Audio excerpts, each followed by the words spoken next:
Développer son intuition pour faire un choix.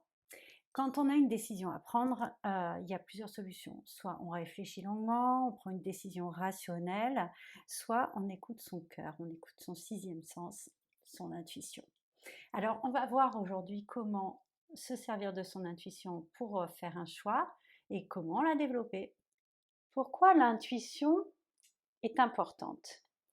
Eh bien, même pour les scientifiques, par exemple Einstein qui disait: «Le plus important pour un scientifique n'est pas dans ses années d'études, ni dans son diplôme, ni encore moins dans ses années d'expérience, mais dans son intuition». Alors on a plusieurs définitions, de l'intuition. Selon le Larousse, on a la connaissance directe, immédiate de la vérité sans recours au raisonnement ou à l'expérience. Et puis il y a Fernand Gobet, qui est chercheur en psychologie et maître international d'échecs, qui définit l'intuition comme la reconnaissance rapide et automatique des motifs ou de relations entre les éléments de notre environnement. Ok, et ensuite on a David Meyer, professeur de psychologie, qui définit l'intuition comme notre capacité d'accès à un savoir direct offrant un accès à une connaissance immédiate et sans réflexion. Ok, donc en fait, eux, ils disent que c'est vraiment l'accès à l'expérience, tout ce qu'on a acquis, et l'intuition, c'est vraiment le cerveau qui va hyper vite et qui donne une réponse sans même que notre jugement ou notre pensée viennent interférer dans notre réflexion et dans notre choix. Est-ce que tout le monde est intuitif?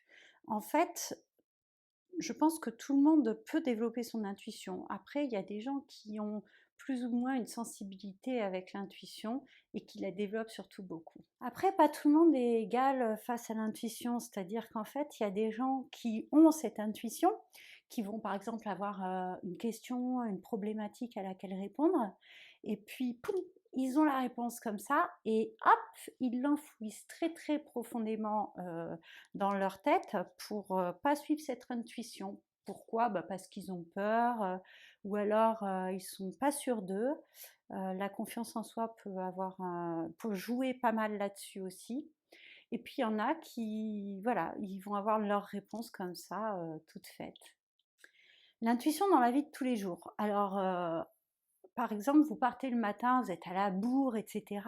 Et d'un coup, il y a comme une petite voix qui vous dit: «Prends un parapluie». Et vous prenez un parapluie et vous savez même pas pourquoi. Et en fait, poum, il pleut. Et vous dites: «Waouh, mais trop génial, j'ai pris un parapluie, on aurait dit que je l'avais deviné». Et en fait, alors soit vous l'avez deviné effectivement, soit vous pouvez aussi avoir entendu la veille que la météo se gâtait, mais pas l'avoir vraiment intégré. Mais votre cerveau, lui, l'a entendu et vous le répète au bon moment. Dans le travail, alors par exemple, on va avoir une intuition dans notre domaine de compétences, c'est-à-dire que l'expérience va vraiment rentrer en ligne de compte. Par exemple, un médecin, donc qui reçoit un patient, un malade, et puis le diagnostic n'est pas évident. Ce patient est déjà allé voir plusieurs médecins qui n'ont rien trouvé, et sa problématique continue, et puis d'un coup, il a une idée, il teste quelque chose et là ça fonctionne. Et en fait, c'est vraiment, ce médecin s'est basé sur son intuition faite de son expérience et de ses lectures et de tout ce qu'il a vu déjà dans sa vie professionnelle, pour avoir comme voilà un éclair qui va lui dire: mais tiens, tant c'est ça. Et il essaye et ça fonctionne. Nos émotions peuvent aussi interférer à nos intuitions. C'est-à-dire que si on a très très très envie de quelque chose, en fait, ça va pas être de l'intuition, ça va être l'envie de cette chose qui va nous faire aller vers cette chose et non pas vraiment notre intuition. Alors, où est-ce que s'arrête l'intuition? Où est-ce que commence l'envie, le désir? À nous de savoir. Je vous donne un exemple. Par exemple, vous tombez amoureux, vous êtes super content, etc.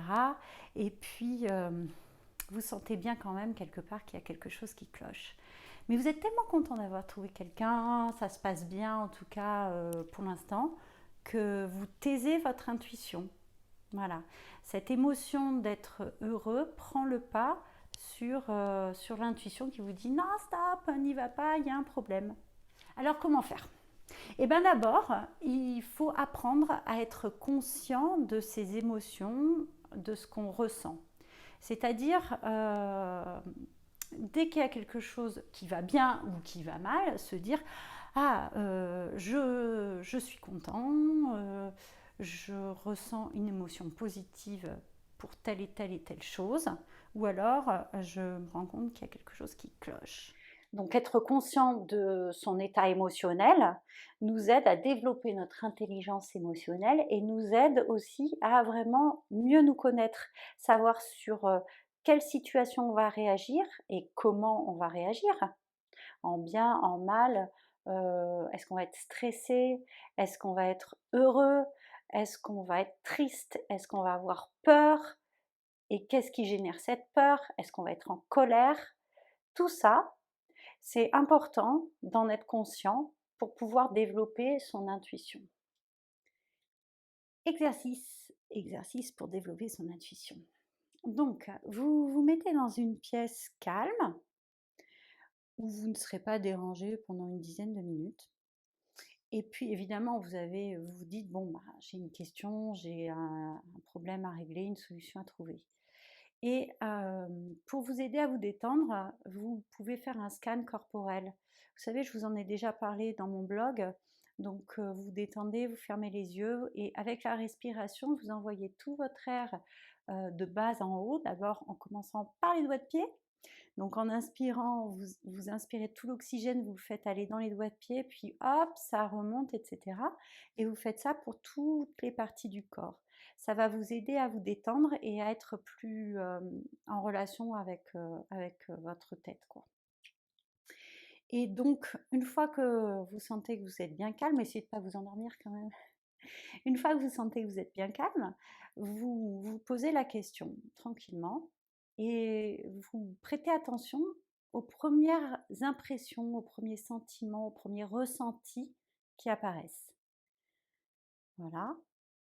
Et puis, une fois que c'est terminé, vous notez tout ce qui vous est venu à l'esprit. Si c'est des couleurs, si c'est un paysage, si c'est un ressenti.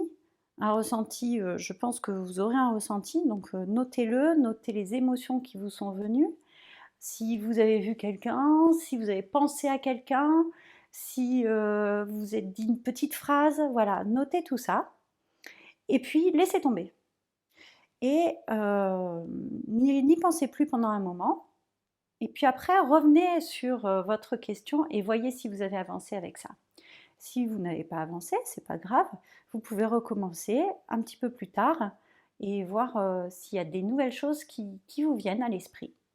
Ça, c'est un bon exercice pour justement commencer à écouter son intuition, se détendre parce que c'est vraiment dans le lâcher prise que la petite voix va venir et que vous n'aurez pas.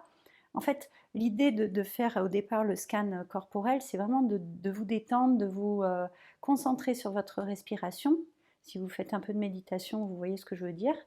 De ce fait, l'esprit n'est plus du tout perturbé par ah, pétard, il faut que j'achète du chocolat, j'en ai plus. Enfin, vous voyez, aux petites choses de la vie qui nous perturbent et qui empêchent euh, toutes nos pensées intuitives de venir à nous. Je vous conseille d'essayer et de développer votre intuition avec des petites questions sans importance. Il n'est pas question ici de prendre des décisions importantes, graves de votre vie, juste en se concentrant sur sa respiration. Bien sûr, il faut faire le tri entre le rationnel et l'intuition, mais apporter un petit peu d'intuition au rationnel, je trouve que c'est vraiment sympa. Donc, faites cet exercice pour développer l'intuition et ça vous servira de toute façon, peut-être juste à prendre un parapluie le matin. Merci d'avoir regardé cette vidéo jusqu'au bout. J'espère qu'elle vous a plu. En commentaire, j'aimerais que vous me disiez si vous avez essayé l'exercice et ce que ça vous a apporté. Dans le descriptif, je vous mets le lien pour mon bonus gratuit 10 étapes pour gagner confiance en soi.